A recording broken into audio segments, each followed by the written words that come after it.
Is there, do you identify as heterosexual? I identify as queer. Do you feel comfortable in heterosexual social contact? Yes. I mean, of course, if you pass and you're in a heterosexual environment, nobody's going to question you. So yeah, I feel okay. I feel comfortable. I don't. Well, go ahead. Do you pass? Is that what?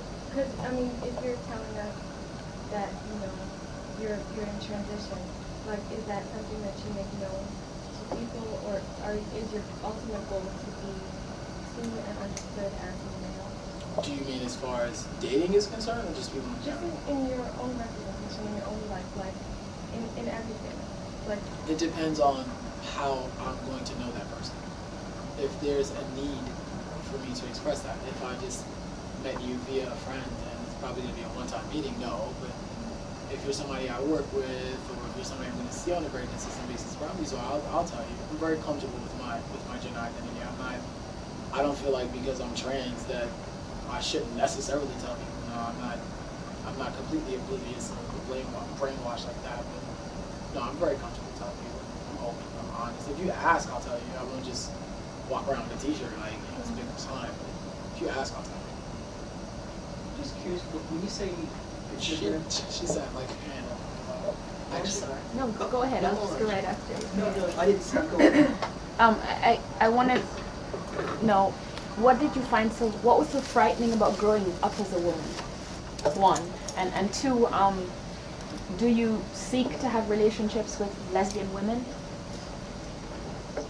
Growing up, it wasn't necessarily a matter of being frightened about just being a woman.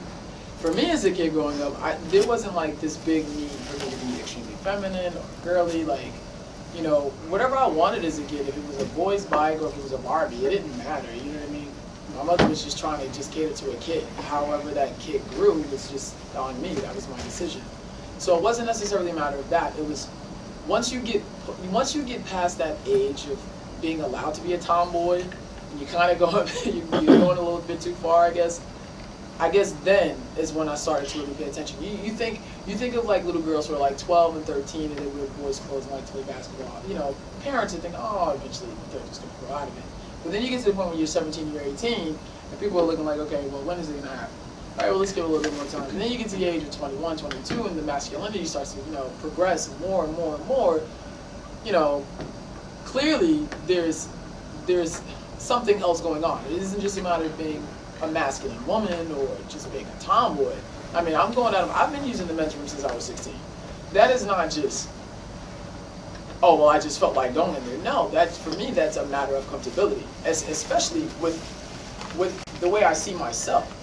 I don't feel comfortable going into a women's restroom. And clearly it's not going to do anything but cause a scene. Like, why else would I opt to go into the men's room? I mean, obviously, if I'm going out of my way to do these things on a consistent basis, that's my ultimate need. As far as seeking out lesbian women, that stopped probably a year ago. That's just a no. Lesbian women it's just not good. And I understand that. I've talked to women who feel like if they're lesbians, why would they want to be with somebody who wants to be a man? I think sexuality is definitely about sex, but it's also about gender representation too.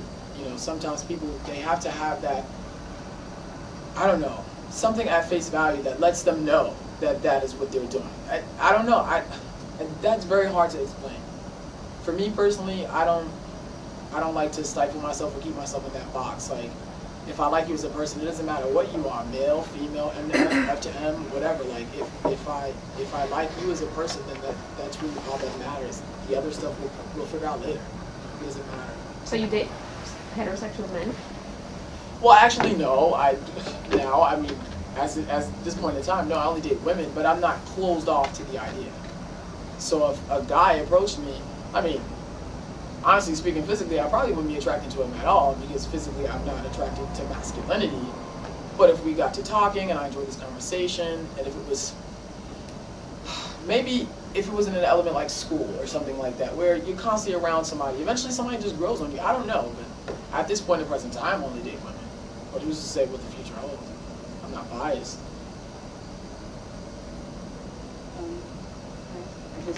My question is, and I don't know I guess, I don't know if there's a clear answer for it, but if we lived in a society or a world where gender constructions weren't so strict, like you talked about, you know, kind of like what it meant to be a woman and a girl, that it's like girly and all those things, and I can relate with that. If it wasn't so strict, do you feel like there would be room to be as masculine, you know, as you wanted and dress the way that you wanted and still be able to have that definition be woman, to expand what that woman definition is? And if so, would you feel like you still wanted to make that transition to be a man? I guess if the world wasn't so concerned with gender and what gender means, and being a man is about being macho and blah blah blah. I mean, there's that possibility. There's definitely that possibility. I think for most transsexuals or transgenders, probably so. It may not be as big of a deal, but then again, at the same time, I don't know. I feel like everything in the world too is also based on image. The image that I see of myself is definitely not the image that I saw of myself, I would probably say, you know, like 8 or 9 years ago. I mean, I passed as like, you know, just being a butch, but being young, you know, your body not necessarily filling out and things like that. And of course, eventually you get to a point in your life, as a woman, naturally, things change. Yeah. You know, weight starts to shift, hips are filling in, breasts are like out of nowhere, just, you know, it gets frustrating, and you hate it. For me, eventually, I just got to the point where I just hated that image, like just seeing myself, period. Showering was just like a task in itself, like just trying to just get it over with, like, you know. So I don't know, but I think there's probably a possibility that there wouldn't be that need if there wasn't such a big focus on it.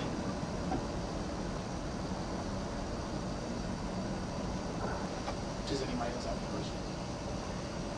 How have your relationships with women changed since transition?